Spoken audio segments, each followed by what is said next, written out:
नमस्कार, मैं आजाद कुमार। आप देख रहे हैं सृष्टि संसार ऑफिशियल।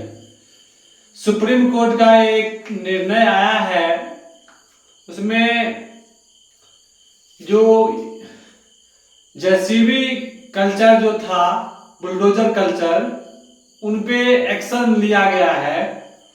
खासकर ये उत्तर प्रदेश में ये ज़्यादा ही कल्चर विख्यात हो गया था।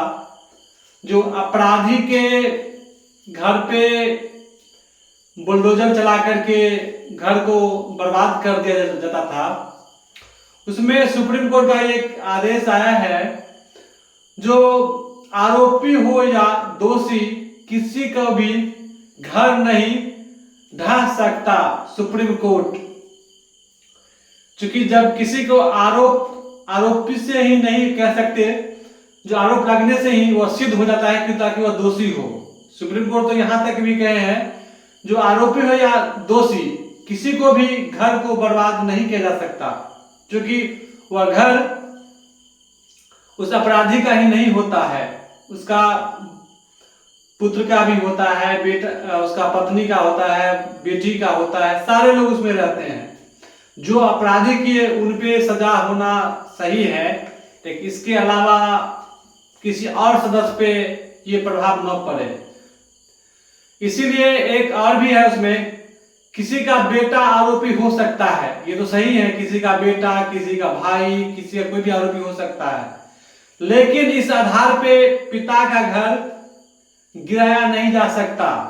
अगर कोई बेटा नालायक निकल जाए, कुछ ऐसा कुछ कर दे, उससे पिता का घर को बर्बाद क्यों किया जा सकता है? नहीं किया जा सकता है।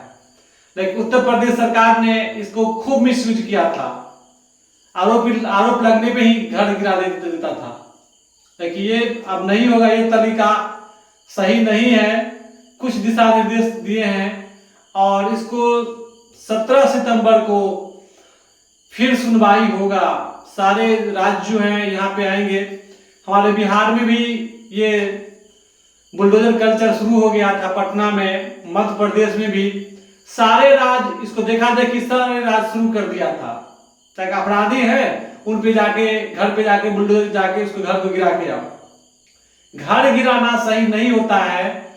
जो आरोपी है उन पे कार्रवाई कीजिए, कानूनी जो मापदंड है उसको सजा दीजिए, लेकिन घर गिराना सही नहीं होता है।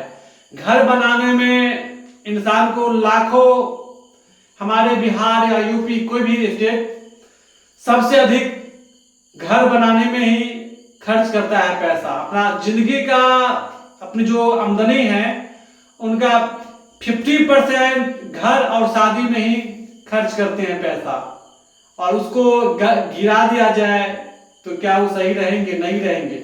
यूपी में तो यहां तक एक बार हुआ था, जो प्रधानमंत्री आवास था योगी सरकार का, बुलडोजर जो है गिरा दिया गया था। तब फिर पता चला जो ये तो सरकारी योजना के तहत बना गया है, तो काफी उसका बदनामी भी हुई थी, किरकिरी मची थी पूरे देश में। ऐसा नहीं, चूंकि इसमें काफी बड़ा लागत लगता है और इंसान का घर के साथ रिश्ता भी जुड़ा रहता है, मोह माया भी रहता है, जो मेरा घर है और ये घर को कैसे कोई गिरा सकता है। हाँ, अगर अवैध बना हुआ है किसी रोड पे, किसी सरकारी जमीन पे, तो गिराया जाना सही है, ताकि आपने अवैध बना रखा है सरकारी कहीं यहाँ पे, उसके लिए भी कुछ नोटिस दीजिए। ऐसे नहीं घर गिरा दीजिए ताकि उसका जो परिवार है वह घर रोड पे आ जाए, क्योंकि वह घर में काफी सपना सजाए रहते हैं घर के लेकर। इसीलिए सुप्रीम कोर्ट का ये सही है निर्णय, और होना ही चाहिए, क्योंकि इसमें किसी बच्चे का क्या कसूर? किसी का पिता अपराधी है या किसी के पति अपराधी हैं, तो न उसका पत्नी का दोष है, न उसका पुत्र का दोष है, वह पिता का दोष हो सकता है या उसका बेटा का आरोपी हो सकता है, लेकिन इस आधार पे आप उसका घर नहीं गिरा सकते हैं। ये सही है, और ये आगे चलकर ऐसा ही अगर होता तो फिर पूरा देश में घर ही नहीं रहेगा। इसीलिए सुप्रीम कोर्ट का ये जो है बहुत ही अच्छा रहा है। इसका स्वदेशी अपनाए, देश बचाए, अपना ख्याल रखे, बड़ों का आदर करे, छोटों का प्यार दे और अपना इस पर ताकि महिला भी सुरक्षित महसूस कर सके। जय हिंद।